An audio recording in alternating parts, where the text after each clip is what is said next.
Lennox and Addington. Thank you, Speaker. I'm here to speak about in regards to our motion today, and I'd like to start off by putting into context some of the factors why this motion is on the floor.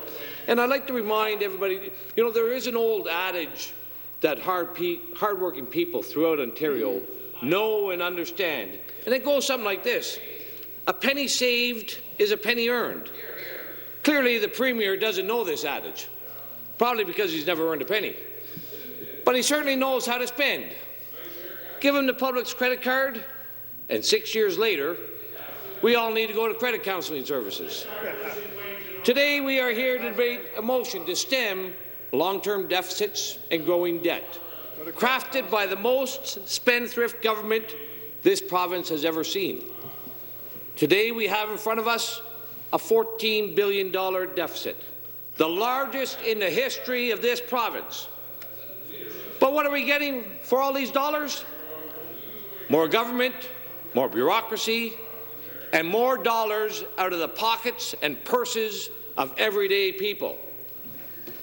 The Premier certainly had some high-priced help to craft up this budget, according to the Sunshine List. So let's take a little look at this list. 10 staff in the Premier's office are on it. The Premier's own Chief of Staff, near $250,000. 165% growth on this list since the Liberals took office, 165%. And a 32% increase this year over last year. The sun now shines on more than 53,000 government employees. It's clear the Premier doesn't like the darkness. And soon enough, every public employee will be in the Premier's Sunshine Book. Now let's shine a little light on the budget. The largest deficit in Ontario's history, a provincial debt that has doubled in just 7 years, the single largest tax hike in Ontario's history, and spending that has skyrocketed past $100 billion. But that's not all. During this time, we've lost 300,000 manufacturing jobs and expect to lose another 135,000 this year, the highest unemployment rate in 12 years. And the capper? We are now a have-not province. This may be April Fool's Day, but the Premier isn't fooling anyone. Every time he turns around, we see his hand in another person's pocket. The only thing Dalton delivers on time and on record are higher taxes and broken promises. The Premier is singing a new tax song with this budget, though.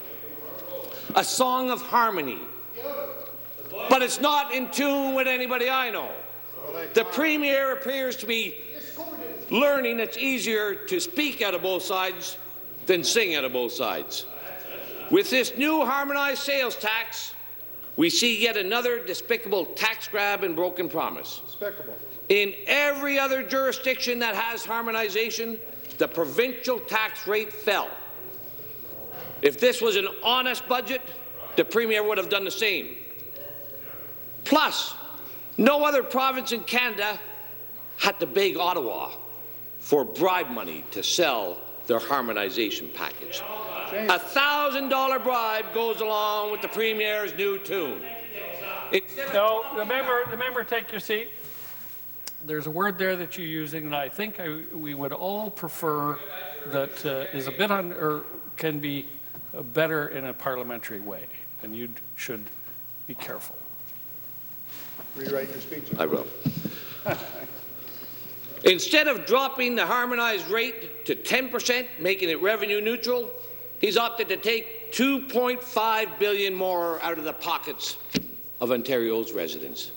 And while the tax bureaucracy grows and grows, today we have our have-not province.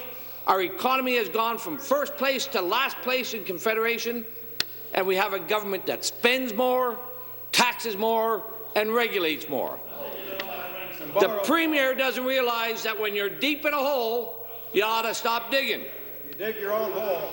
We can only return to prosperity when the Liberals stop digging this economic hole.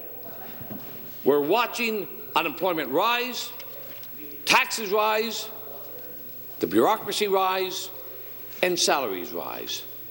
But there is a silver lining in every cloudy Liberal budget. Unfortunately, it's in Saskatchewan and New Brunswick. Those provinces are knocking on our doors.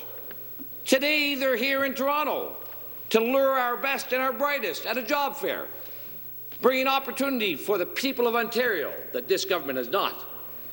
And the McGuinty government has offered them all a one-way ticket with his $1,000, I'll use a different word,